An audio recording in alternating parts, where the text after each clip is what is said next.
A close call for a woman and a child after winds caused a tree to topple, pinning them underneath. But that's not all the damage the wind did here in Southern California. And Disneyland deals. Tickets to the happiest place on earth are at their lowest. What you'll be paying to visit the park if you act now.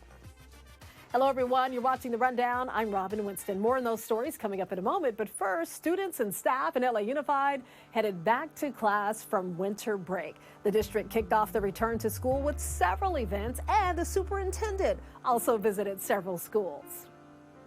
It's the first major winter storm of the year, and it's hitting the Northeast hard, bringing heavy snow and freezing rain across that region. Winter storm warnings and watches are in effect right now, and some areas in Massachusetts got close to a foot of snow.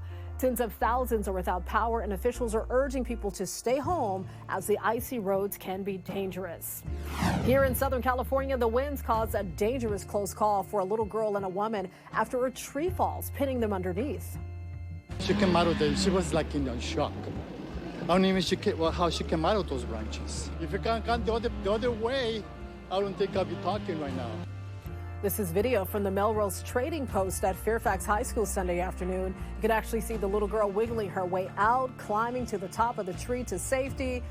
Thankfully, both the woman and girl were not seriously hurt, and it wasn't only in the Fairfax area that the wind did some damage. Over in North Hollywood, a man's car was completely crushed. I heard like the wind and I heard a crash, and then I heard the alarm, but I didn't think it was my car. I thought it was somebody else's, but yeah, it was very special to me. But c'est la vie, I have to get another car. This was along Lankershim and La Maida Sunday morning. People say they heard about the wind advisory, but they didn't think it would be this bad. Blue bioluminescent waves are back in Southern California, and they're drawing big crowds. It's pretty cool. Check this out. You're looking at photos from a Facebook page dedicated to tracking the waves. The color is from a natural phenomenon that occurs when bioluminescent marine organisms are disturbed by breaking waves. These waves were spotted in Newport Beach and Seal Beach. All right, it's pretty chilly outside. Let's check in with meteorologist Belen de Leon to see if it's going to warm up anytime soon.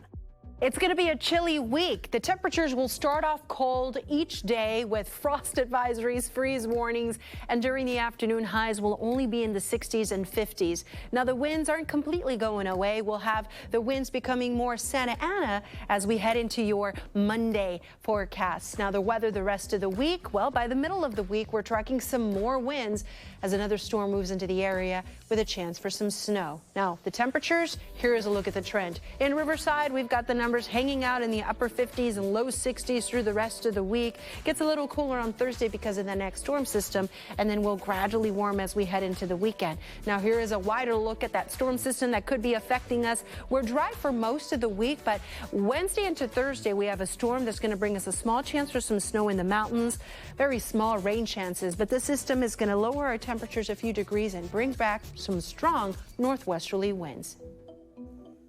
Hundreds of flights nationwide are canceled while the government investigates a mid-air scare. A piece of plane flew off during an Alaska Airlines flight on Friday night. Here's what the NTSB said about that. I'm excited to announce that we found the door plug. Thank you, Bob. Bob, I will not give you Bob's last name, but Bob contacted us at witness@ntsb.gov with 2 photos of the door plug and said he found it in his backyard. The plane took off from Portland bound for Southern California, Ontario. No one was injured, but what a terrifying flight with this hole in the plane. My goodness. Days after being stranded in the Angeles National Forest, a woman was finally rescued, and it's all thanks to a hiker who spotted her. NBC4 captured this dramatic rescue on Mount Baldy Sunday afternoon as firefighters airlifted the woman to safety. We're told her car fell over a cliff and plummeted more than 200 feet, trapping her inside with no cell phone service. Firefighters were on a separate rescue call in the area when a hiker flagged them down. Rescuers say she is extremely lucky to be alive, not only surviving a crash down a cliff, but also the dangerously cold temperatures. The accident itself is very common on these mountain roads. driving too fast for current conditions and not being familiar with the roadway is a big factor in a lot of the accidents, but her surviving it, not only just the accident, but also the elements, is a New Year's miracle. The woman was taken to the hospital to be checked for hypothermia, possible dehydration, and a leg injury.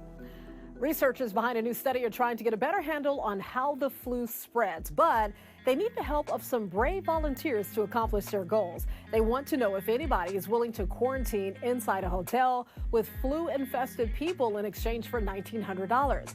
Healthy people and sick people will mingle together in an air-controlled environment.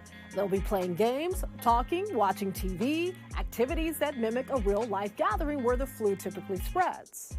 Nobody has successfully observed influenza transmission under controlled conditions. It has never been done. There also might be the airborne component, and we just need to think about it, when we get more of the data. The researchers hope their project can pinpoint how air circulation in buildings affect the transmission of the flu, and that could help improve public policy. The study is set to begin in Baltimore in the coming weeks. We're learning more about a recall of lead-tainted applesauce pouches, and according to the FDA, those pouches may have also contained another toxic substance, the chemical element chromium. This was found in Wanabana apple cinnamon fruit puree.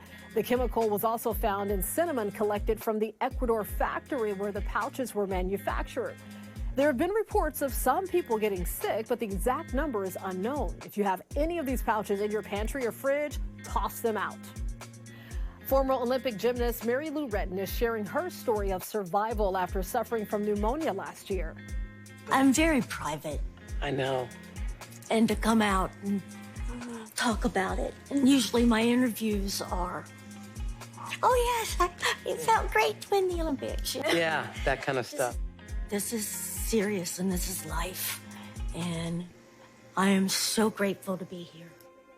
The 55-year-old former Olympian spoke exclusively with NBC's Hoda Kotb. Retton continues to recover after spending a month in the ICU, adding that she was almost put on life support. You may have heard of the Stanley Cup, but we're not talking about the hockey trophy. But what you might not know is the company has actually been around for more than 100 years. These things are so popular. NBC's Steve Romo has more on the brand's sudden success. Drawing screams of excitement and tears of joy. This year's hottest status symbol and most coveted holiday gift is the Stanley Tumbler. The 40-ounce quencher, a favorite for preteens and adults alike, comes in a variety of colors and costs $45. Fans lining up for new releases and limited edition items like these Valentine's Day bottles. It's reminding some of the Beanie Baby craze or a classic Black Friday stampede. Adding to the legend, viral videos of the cup's indestructibility, like this one that survived a car fire. Stanley even going as far as to give the owner a new car. In 3 years, the quencher taking the company's annual sales from $73 million to $750 million, a massive bump for a brand that's been around for more than a century. But how did Stanley Cups go from thermoses for construction workers to a 13-year-old's dream gift? At first, the quencher was a flop. It wasn't until a group of working moms running the popular blog The Buy Guide took a liking to it in 2017. They had a keen eye for what colors might work for their audience, and they were right.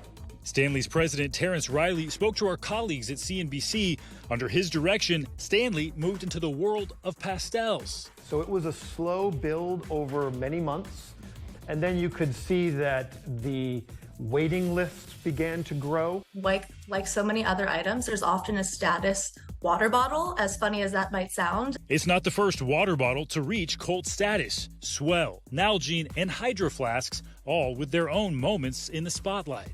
There are definitely important product quality merits, but I think more than anything, the velocity and quantity at which folks are posting about the product online is creating a sense of urgency that really hasn't been matched by many other products out there. Consumers going beyond buying bottles for daily use, TikTokers often showing off their collection of colors and customized tumblers. A way for them to express themselves more so than just a way for them to carry water around to hydrate themselves at this point. The quenchers rise, putting Stanley on the radar for more consumers.